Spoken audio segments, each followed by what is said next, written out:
Bismillahirrahmanirrahim. Alhamdulillahirabbil alamin.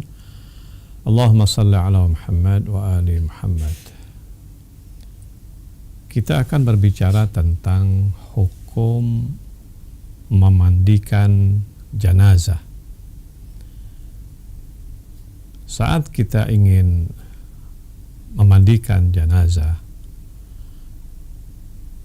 maka kita harus melihat bahwa laki-laki hanya boleh memandikan jenazah laki-laki dan perempuan hanya boleh memandikan jenazah perempuan. Kecuali suami boleh memandikan jenazah istri, dan juga demikian istri boleh memandikan jenazah sang suami. Ketika berbicara tentang hukum memandikan jenazah ini, kita secara singkat saja ya melihat ada 3 hal yang sangat penting untuk kita perhatikan. Pertama, memandikan jenazah itu dalam fikih Ahlul Bait harus dengan 3 air.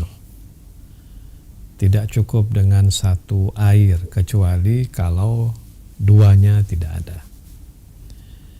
3 air tersebut, yang pertama disebut dengan air yang bercampur dengan sidir. Kedua adalah air yang bercampur dengan kafur, dan yang ketiga adalah air murni. Jadi siapkan 3 wadah air yang berbeda untuk kita gunakan memandikan jenazah. Jadi yang pertama adalah air yang bercampur dengan sidir ya. Yang bercampur di sini maksudnya 1 ember air misalnya kita masukkan sedikit daripada sidir. Sidir itu dalam bahasa kita disebut dengan pedara atau sidir, pidara atau sidir juga disebut. Jadi air tersebut, air 1 ember kita masukkan, campurkan dengan sedikit saja sidir atau pidara. Nah, disebutkan di dalam hukum, katanya sidir dan kafur itu ketika kita masukkan ke dalam air, itu tidak merubah air tersebut sehingga menjadi warnanya berbeda. Tidak. Sedikit saja. Tidak boleh merubah menjadi 1 ember itu berubah warnanya menjadi warna sidir misalnya, atau ketika kita masukkan kafur merubah menjadi airnya itu disebut dengan air kafur, enggak boleh. Jadi masukkan sedikit saja. Karena itu disebutkan yu'tabar an la yakuna sidru wal kafur fil kathra bihaddin yakhruj ma'ahu al-ma' min al-itlaq ila al-idhafah. Tidak boleh kita campurkan dalam 1 ember air tersebut dengan sidir atau kafur sehingga dia keluar dari yang disebut air mutlak, disebut menjadi air mudhaf. Nah, jadi ini perhatikan betul ya.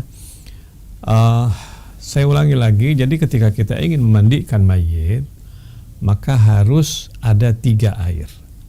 Air pertama adalah air yang bercampur dengan sidir, dengan pidara.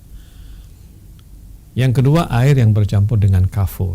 Ya, kafur, sebetulnya kafur itu ada pohonnya tersendiri, tapi kalau nggak ada ya dengan kafur barus kalau kita sebut ya. Campurkan sedikit saja dengan kafur barus tersebut. Dan yang ketiga adalah dengan air murni, air putih. Nah, cara memandikannya itu harus tertib. Perhatikan betul ya. Jadi memandikan mayit itu harus mandinya tertib. Jadi tidak boleh misalnya kita hanya membasahi dari ujung ke ujung tanpa tertib. Enggak, dia harus tertib. Seperti orang mandi janabah harus tertib. Dimulai pertama-tama dengan kepalanya dibersihkan betul. Kalau kita pakai gayung misalnya, digayungi kepalanya sampai betul-betul kepala dan tengkuknya itu basah semua. Baru kemudian kita setelah kepala, tengkuk, ya. Kemudian berikutnya adalah sisi kanan. Di sisi kanan daripada kita punya bahu kanan ini sampai ke bawah itu harus disirami air dan digosok-gosok sehingga semua bagian dari badan tersebut kena air. Kemudian yang ketiga adalah sisi kiri, juga dari sebelah kiri bahu kita sampai ke bawah itu betul-betul disirami air dan digosok sampai kemudian kena semuanya. Nah, mandi tertib ini harus tiga-tiganya.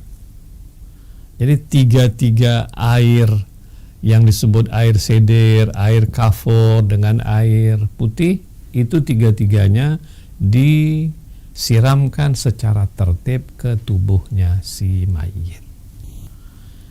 Jadi memang memandikan mayit dalam fikih Ahlul Bait lebih ketat daripada fikih Ahlus Sunnah. Kalau fikih Ahlus Sunnah disiram saja seperti orang mandikan, menyiram jenazah gitu ya. Tapi ke dalam fikih Ahlul Bait harus dilakukan secara tertib dengan 3 air tersebut. Nanti kita akan lanjutkan dengan bagaimana mengkafankan mayit. Wassalamualaikum warahmatullahi wabarakatuh.